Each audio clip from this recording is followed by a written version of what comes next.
Now, us luxury lovers, you and I, have fallen under the trap of purchasing stuff that may have not necessarily been right for us because we were heavily influenced, albeit by our own lack of self-discipline, but we have either purchased something or heavily thought about purchasing something because we were under the influence by other YouTubers or celebrities or even just random people you follow on social media because we just want the dopamine hit. We don't think about the end result or anything other than purchasing the bag in the moment. Now, what's inspired me to do this video is an article I read by Dr. Zay Clark called Investment versus Impulse, What a Louis Vuitton Capucines Teaches Leaders About Strategic Decision Making. Okay, already hooked by the title because if you're unaware, I'm currently at university studying HR and the current subject that I'm doing at the moment in this present time is leadership development. Luxury goods, leadership development and strategic leadership thinking. But was this just manifested? Because this article it's very analogous, firstly, because it's talking about applying the decision-making process when you're buying luxury against skills as a leader. And both of those things piqued my interest. So I'm going to read through the snippets I've taken out of the article that more relate to the decision-making just about luxury goods. But I'll have the full article linked down below because it is a great read. It's eloquently written and it's very... helps you think in a strategic way about things. Even if you don't do leadership development, we can all be influenced by this sort of thinking. But Dr. Zay Clark, I followed him on Instagram for years now, and this popped up in my news feeds and I screenshot it because I was like, I need to read this. And I finally got around to reading it today. So thank you, Dr. Clark, for the inspiration. And I'll have your Instagram and the article link down below in the description box. But let's get on in, shall we?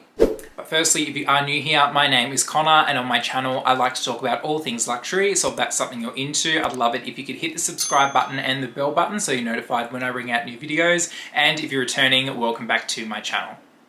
So I'll read through the snippets that I've taken out of the article that more so relate to the luxury purchasing mindset, but I do recommend just reading the whole article after just to get the leadership perspective from it as well. But it goes like this. I didn't go in to buy it, that's the truth. I walked into Louis Vuitton boutique on a quiet Saturday afternoon thinking I'd browse, appreciate the craftsmanship, maybe soak in some inspiration. Not a purchase, just a perspective. But then I saw it, the Capucines. It wasn't hanging to be noticed, it wasn't begging for attention, and yet it pulled me in with its bold softness, clean lines, thoughtful structure, minimal flash. It wasn't about the logo, it was about the legacy. I wasn't just looking at a luxury handbag, I was looking at a masterclass in decision-making, because that bag and everything it represents reminded me of the essential difference between impulse and investment. The LV initials are integrated into the flap closure, offering two options, flap inside to reveal the initials or flap outside for the subtlety. That choice, symbolic. Even the bag gives you space to decide how boldly or quietly you want to show up. It's not for everyone, it's not the most recognisable bag at first glance, but it is one that luxury consumers return to when they've outgrown trends and are ready to invest in substance. Impulse is reactive. It responds to the moment, the pressure, the pull. It says, I want it now, I need to prove something, I want the look, even if I haven't done the math.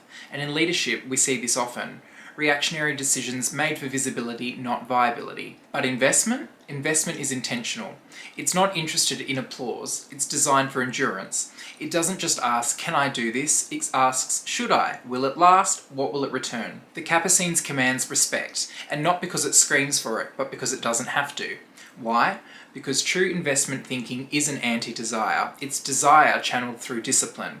Investment takes into account timing, alignment, values, and strategy. It doesn't respond solely to emotions, it incorporates them with data, foresight, and purpose. You don't buy 5 Capucines bags, you buy the one that's right for you, and you carry it with intentionality. The Capucines is a curated piece. Every stitch, colour, and structural choice has a reason. Nothing is wasted, everything speaks, and that's how great leadership should feel, refined, edited, thoughtful. Investment decisions hold their weight long after the spotlight fades. The Capucines still feels powerful 6 months after the purchase because it was never about impressing others. It was about elevating the self, about choosing value, not vanity. Luxury reminds us of something leadership often forgets. You don't have to be everywhere to be impactful, you just have to show up well. The Capucines doesn't need hype, it holds its own. I mean, genius! Yes!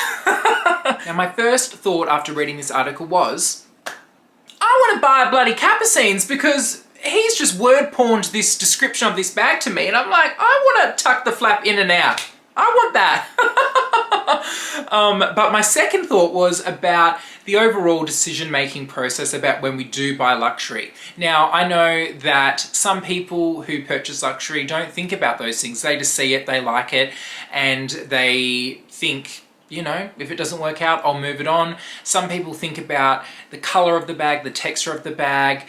It may be a repeat in my collection, but this one I can make it work because of whatever the features may be. And some people go in purchasing luxury with price at the forefront thinking, well, is this going to be something that I can afford? Is this going to be something that I can get the personal investment back for this bag? Will I use it? All of those things. And we all have different perspectives on when we approach luxury.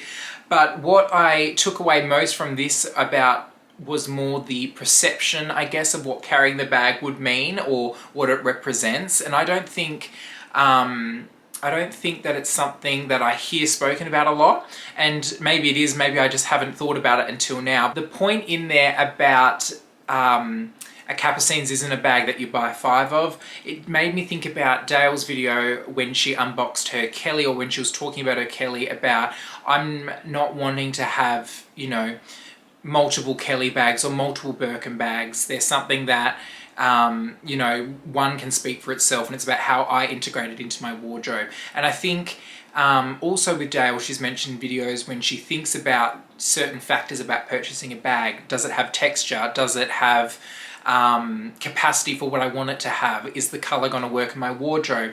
They're the kind of decision-making things that I probably more think about. But it's interesting. Do we buy stuff for the dopamine hit? Do we buy stuff for the dopamine hit and then think about the other factors later before purchasing it? Or do we not think about any of those things at all? Let me know in the comments down below.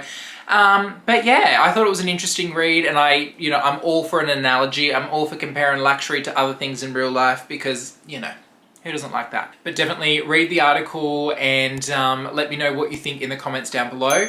But thank you so much for watching, everyone, and I hope to see you all very shortly in my next video. Bye!